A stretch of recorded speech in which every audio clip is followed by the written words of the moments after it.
श्री रामकृष्ण लीला प्रसंग स्वामी शारदानंद जी द्वारा लिखित संख्या 122। हिंदू धर्म और श्री रामकृष्ण। आचंडाला प्रतिहतरयोः यस्य प्रेम प्रवाहः लोकातीतोऽप्यहः न जहौ लोककल्याणमार्गम्।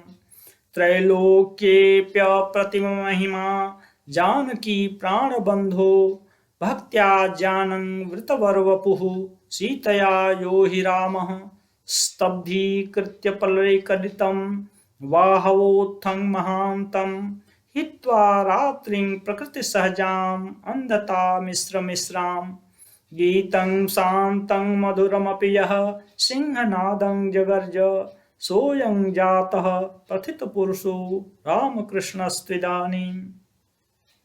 शास्त्र शब्द से अनादि अनंत वेद का ही बोध होता है। धर्म शासन में वेद ही एकमात्र समर्थ है। पुराणादि अन्य धर्म ग्रंथों की को स्मृति संज्ञा देते हैं और जहां तक वे श्रुति के अनुगामी हैं वहीं तक उनका प्रामाण्य है, आगे नहीं। सत्य के दो भेद हैं।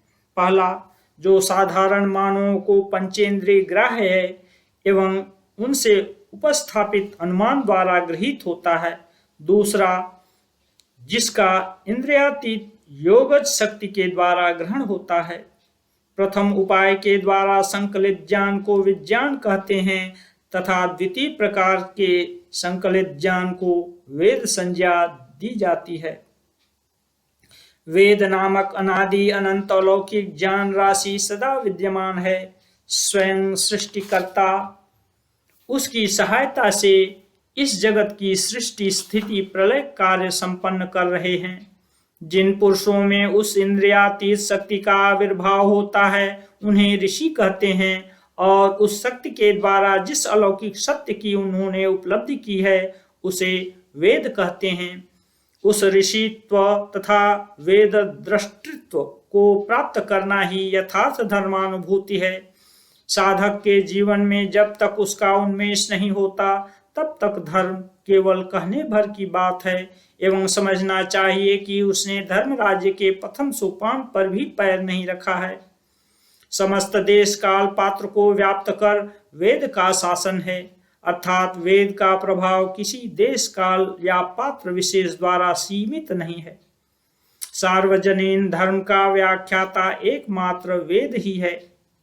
यद्यपि अलौकिक ज्ञान वेतृत्व कुछ अंशों में हमारे देश के इतिहास पुराण आदि में तथा विदेशी धर्म पुस्तकों में भी वर्तमान है, तथापि अलौकिक ज्ञान राशि सर्वप्रथम संपूर्ण तथा अविकृत संग्रह रूप से आर्य जाति में प्रसिद्ध वेद नामक ग्रंथ के रूप में ही विद्यमान है और यह चतुर्धा विभक्त अक्षर राशि सर्वथा सर्वोच्च पद की अधिकारी है एवं समग्र जगत के पूज्य तथा आर्य अनार्य सभी ग्रंथों की प्रमाण भूमि है। आर्य जाति द्वारा आविष्कृत इस वेद नामक शब्द राशि के संबंध में यह भी समझना चाहिए कि उसमें जो अंश लौकिक अर्थवाद या ऐतिहासिक नहीं है वही वेद हैं। यह वेद राशि ज्ञान कांड तथा कर्म कांड दो भागों में विभक्त है। कर्म कांड की क्रिया एवं फल समूह मायाधिकृत जगत में सर्वदा अवस्थित रहने से देश काल पात्र आदि नियमाधीन है और इनमें परिवर्तन हो रहा है तथा भविष्य में भी होगा। इस कर्म कांड पर अवलंबित होने के कारण सामाजिक रीति रिवाजों में भी समय समय पर परिवर्तन होता रहा है और आगे भी होगा। सत्शास्त्र तथा सदाचार के अविरोधी होने पर ही समयानुसार लोकाचारों को अपनाया गया है तथा भविष्य में भी इसी तरह अपनाया जाएगा। सत्शास्त्र विगर्हित तथा सदाचार विरोधी एकमात्र लोकाचार के अधीन हो जाना ही आर्य जाति के अधःपतन का मूल कारण है। ज्ञान कांड अथवा वेदांत भाग ही निष्काम कर्म योग भक्ति तथा ज्ञान की सहायता से मुक्तिदायी है तथा माया रूपी समुद्र को पार कराने में नेता के पद पर सदैव प्रतिष्ठित है। देश काल पात्र आदि के द्वारा सर्वदा अप्रतिहत होने के कारण सार्वलौकिक, सार्वभौमिक तथा सार्वकालिक धर्म का एकमात्र उपदेष्टा भी वही है। मनुस्मृति आदि शास्त्रों ने कर्मकांड का आश्रय लेकर देश काल पात्र के भेद से विचार पूर्वक समाज का कल्याण करने वाले कर्मों की शिक्षा प्रधानता दी है।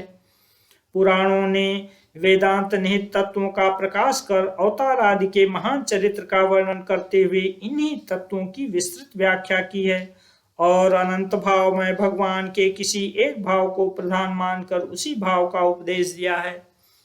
किंतु कालवश सदाचार भ्रष्ट वैराग्यहीन एकमात्र लोकाचार में लिप्त एवं क्षीण बुद्धि आर्य संतान भाव विशेषों की विशेष शिक्षा के लिए मानो प्रतियोगी की तरह स्थित व अल्प बुद्धि मनुष्यों के लिए बहु विस्तारित भाषा में स्थूल भाव से वैदांतिक सूक्ष्म तत्वों के प्रचार करने वाले इन पुराण आदि द्वारा वर्णित मर्मों के भी ग्रहण करने में असमर्थ हुए।